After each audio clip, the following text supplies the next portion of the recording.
sabi ni Mentor Jazz, sampal-sampal tapos na. Oo. Ayan.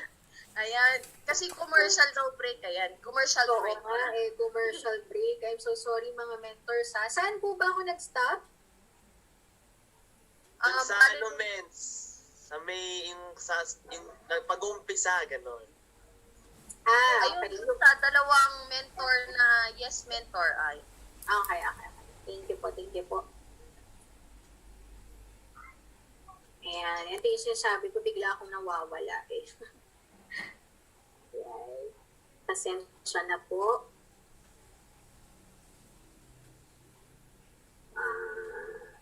Alright. Okay. So hindi ko sure kung saang part, no? Pero again, sabi ko nga sa inyo, no?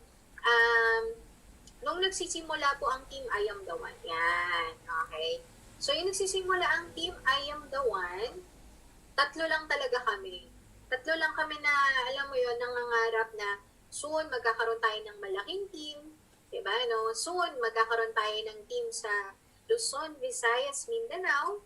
Yan. Soon magkakaroon tayo ng team sa international. Diba, no? Alam mo yung may 100% faith ka kasi sa negosyo. And at the same time, sa capabilities niyong tatlo. O, di ba? Yan. Sobrang importante niyan. Kasi ang laking factor niya na, yung ngayon, right now, yung 40 people na nasa Zoom, hindi ko sure kung 40 pa rin or baka nadagdagan na, no? Sobrang laking factor mo sa paglaki ng Team Courageous. Maniwala ka sa akin. Oo. Kasi ibang klase kapag ibang klase talaga kapag naging united. Oo. Kasi again, sabi ko nga sa inyo, ang Team I Am The One nag-start kay Mentor Poy, and then na-refer niya si Mentor JC, and then na-refer niya ako. Okay? So, kumbaga kaming tatlo, yun talagang, alam mo yun, nag-decide na magpalaki ng grupo. Okay? Pero, ayan, dito, punta na tayo dun sa tips ko. Now, kung gusto mo, which is gusto ng lahat, gusto mo ng malaking grupo, diba? Gusto mo ng matatag na grupo, diba? Ito yung mga pointers ko sa inyo po. Number 1, self-discipline. Okay? Sa totoo lang, mahirap yan.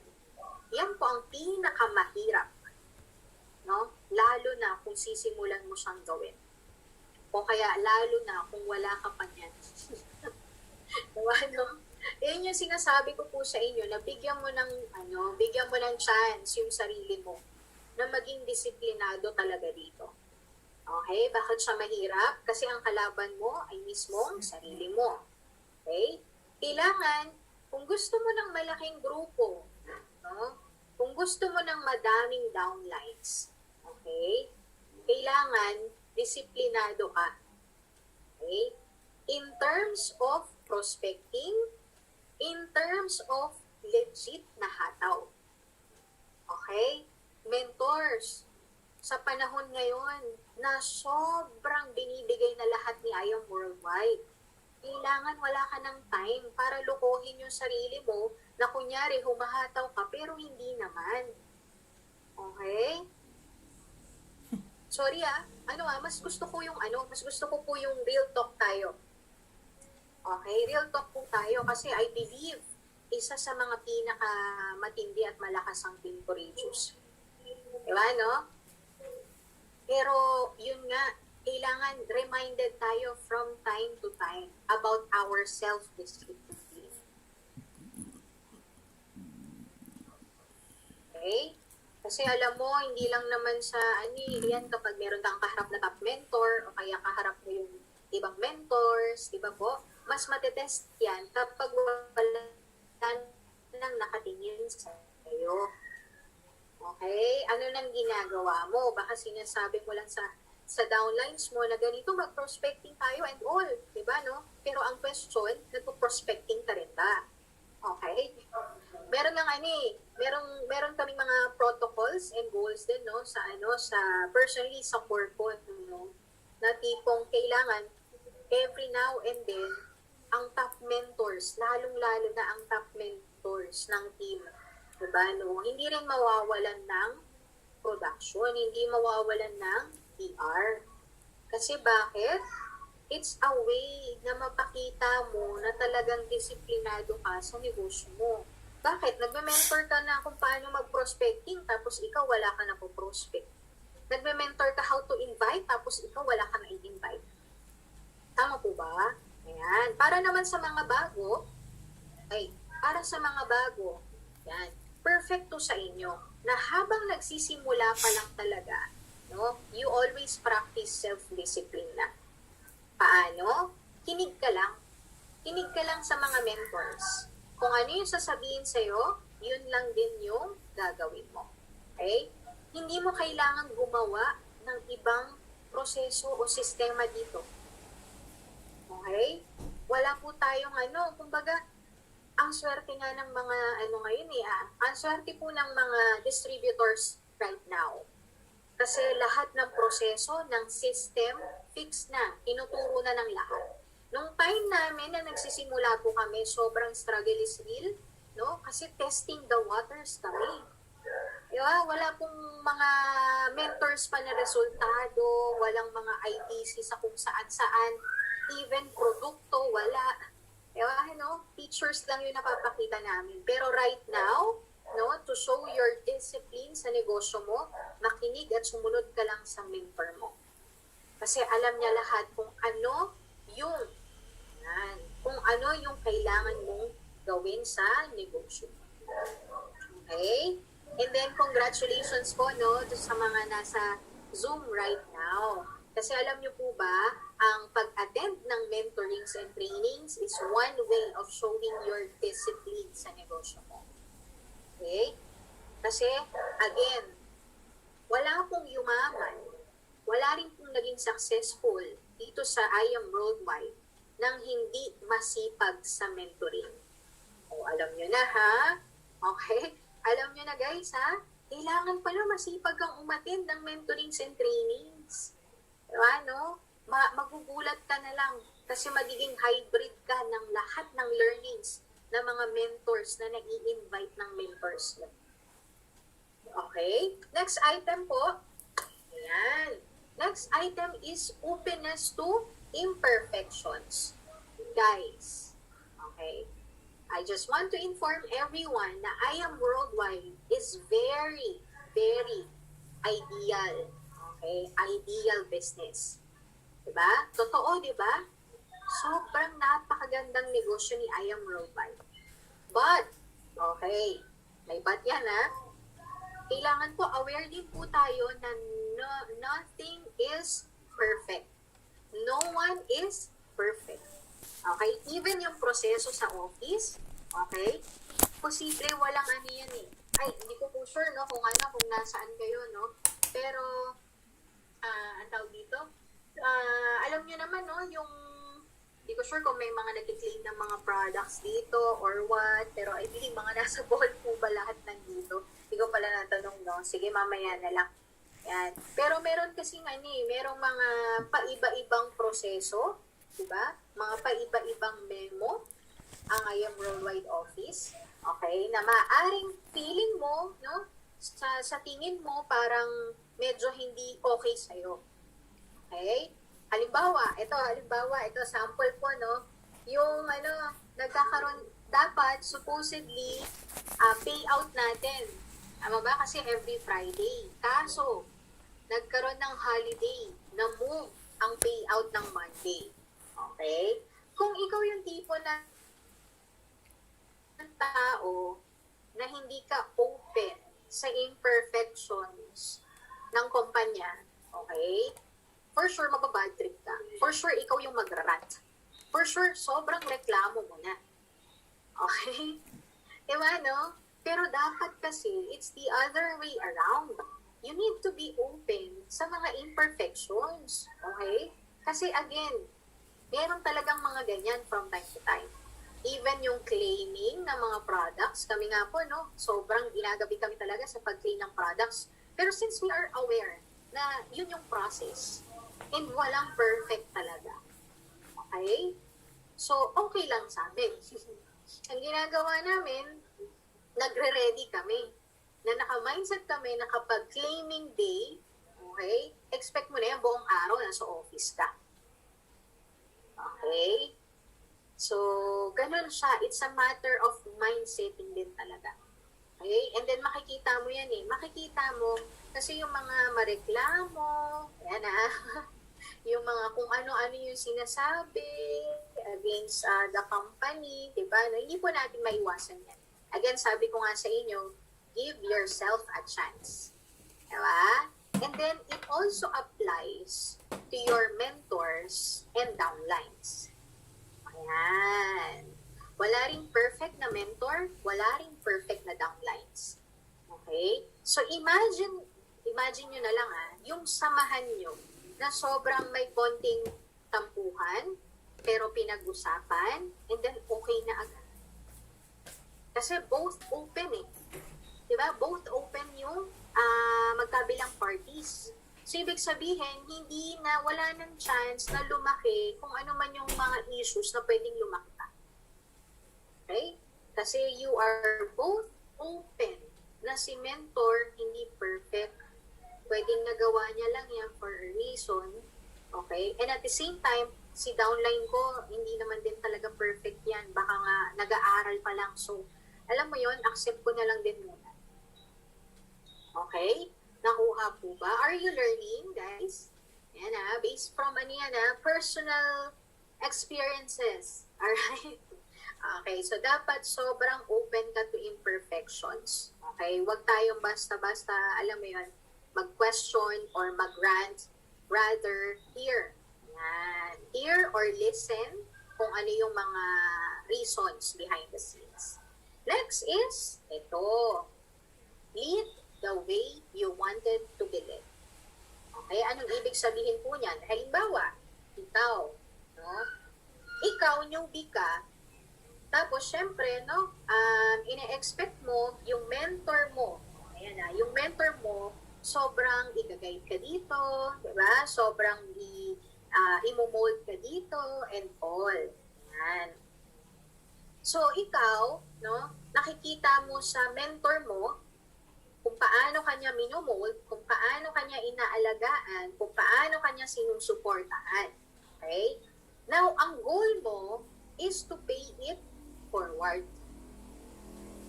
Okay? Nakuha ko? Pay it forward. Kung paano ka sinuportahan ng mentor mo, kung paano ka inalagaan ng mentor mo, kung paano ka hinuhog ng mentor mo, kailangan yun din yung gawin mo sa lahat ng mga downlines mo. Okay? To the point na talagang, alam mo yun, it's the big S. Ano yung big S? Big sacrifice. Ba? Kung gusto mo ng malaking grupo, malaki yung sacrifice na kailangan mo dito. Hindi siya basta-basta. Pero I'm telling you, it's gonna be worth it. Ay, nako, sobrang saya niyan. Sobrang fulfilling niyan. Diba? Kapag ikaw mismo may malaki ng grupo. Okay? Halimbawa, ito naman, no, it's the other way around, no? Gusto mo ng mga malulupit, diba, no? Gusto mong mag-lead ng mga malulupit na downlines, yan. Kailangan ikaw malupit ka rin. Okay? Ganun yung idea. Gusto mo ng mga masisipag na downlines, yan. Kailangan ikaw masipag ka rin. Diba? Gusto mo ng mga knowledgeable na downlines, diba? Kailangan ikaw knowledgeable ka rin. Okay? So check yourself. Check yourself. Baka kasi hanap ka ng mga ideal na downlines. Diba? Pero sa atin, baka may kulang pa. Diba? Kaya check yourself. So kung kulang man, kung ano man yung kulang pa sa tingin mo sa sarili mo, alam ko na ikaw lang nakakaalam niyan. Diba, no? Kung ano yung kulang, i-improve mo kaagad. Please, bilisan mong pag-improve. Okay? Para bumilis din yung resulta mo dito. Alright? Ayan. And then almost na tayo. I naman is influence optimism. Ayan, no? Okay? So, tama ba? Sabi ko nga, no, sa negosyo natin, hindi siya laging masaya. May mga may mga, ano rin no, may mga times din na talagang may mga pinagdadaanan yung mga downlines natin or even yung mga uplines natin, di ba, no, yung mga members natin. And not all the time talaga, ano lang tayo, kumbaga happy-happy lang tayo. Okay? Pero gusto ko, ikaw as a person, ikaw, yes, ikaw, lahat kayo, lahat kayo, okay? Kayo, no? Lagi niyong iisipin, kahit gaano kasama ng panahon or kasama ng sitwasyon ng grupo, diba? Please, stand out and influence optimism. Diba? Wala namang masama na ikaw yung mag-lead at maghawa ng positivity sa sa grupo mo. Diba? Actually, napakalaking factor pa nga yan eh. Diba? Mas maganda na ikaw yung tagasimula ng positive vibes kaysa ikaw yung tagadala ng negative vibes. Alam mo yung may issue na nga, tapos dinadagdagan pa ng negative vibes. Oo, walang mangyayari sa grupo nyo pag gano'n. Tama ba? Oo, kailangan kung meron kang na-feel, halimbawa, sa general to hindi ko alam, hindi ko masabi yung mga specific na examples pero it applies kasi sa team ko rin, sobrang nangyayari to. Okay? So, halimbawa, merong mga issues and everything, diba, no, na hindi mo maiiwasan. Okay? Stop mo na yon. Sa'yo pa lang, kailangan putol na. Okay? Kailangan ang i-promote mo, rather that issue, i-promote mo is yung positive side. Okay? Kailangan, importante yan. Guys, you stand out and be the provider of the positive vibes talaga. And then, last but not the least, is to decide to work and succeed as one. Yan. Okay. Tama ba ang Team Courageous? Pag sinabing Team Courageous, hindi lang naman si Mentor Dio yan. Tama ba? Yung kaninang mga nabanggit ko kanina, no, na ibang mga members, no? Pag sinabing Adrian ba yan? Pag sinabing Adrian, automatic, part din yan ng Team Courageous. Tama ba? So, ibig sabihin pala, ang action ng isa, kahit isa sa inyo dito, sa 40 attendees na nandito, action pala yun ng buong team. Diba? So, ibig sabihin pala, yung success ng isa, success ng buong team mo. Okay? Kaya sobrang importante dito, guys, sobrang importante dito, mentors, na ang isipin mo lagi, no, lahat ba ng mga gagawin mo may magandang effect sa buong team mo. Okay? At saka pag sinabing decide to work and succeed as one, kailangan walang tumataliwas. Isang sagwan lang. Diba? Sabi na nga ng mga mentors, no? Pag sinabi ni Mentor Rio na sagwan to the right, walang magsasagwan sa left. Okay?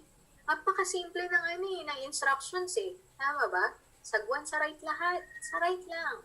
O sagwan sa left lang.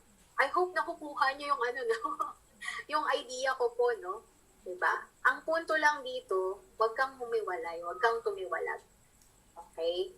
Kung ano ang decision ng mentors at ng core ng team nyo, doon ka. Okay? Kasi sigurado ko hindi ka mapapasama. Pero madadamay ka pa sa mga resulta ng kung ano yung meron tong mga mentors nyo right now. Okay? And then, ano yung sikreto? Yan.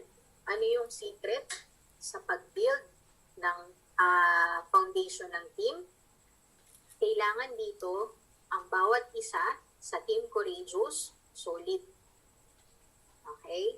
Solid. Yun po yung mga binanggit natin. Yung self-discipline, yung openness to, kailangan open ka sa imperfections. Diba? Kailangan mag-lead ka the way you want it to be led. Okay? Kailangan mag-influence ka ng positive vibes. And kailangan decided ka na nakadikit ka sa grupo mo. Okay? Yun pala yung sikreto. Oo, actually yun lang naman talaga. Okay? Kasi sabi nga dito, yan, meron akong verse na ibigay sa inyo. Matthew chapter 18, verse 19 to 20. Okay? Again, I say to you, if two of you agree on earth about anything they ask, it will be done for them by my Father in heaven. For where two or three are gathered in my name, there I am among. I among them. O, di ba? Nahalo-halo ko pa. Ha? So, sabi dito, galing na to sa sa Bible, hindi lang to galing kay Mentor Glens. Di ba, no? Sabi niya, if two of you agree on earth about anything they ask. Okay? Sabi pala, no? Mag-agree lang pala kayo, mag-work lang pala kayo as one, anything na hilingin mo para sa grupo mo, it will be done by my Father in heaven. Kaya palang ibigay ni Lord sa iyo yun. Team Courageous, di ba? Diamond, year 2021, kaya niyang ibigay yun. Pero ang secret, dapat nagkakasundo pala tayong lahat. Di ba? Anong gusto nyo? Team Courageous, 100 car at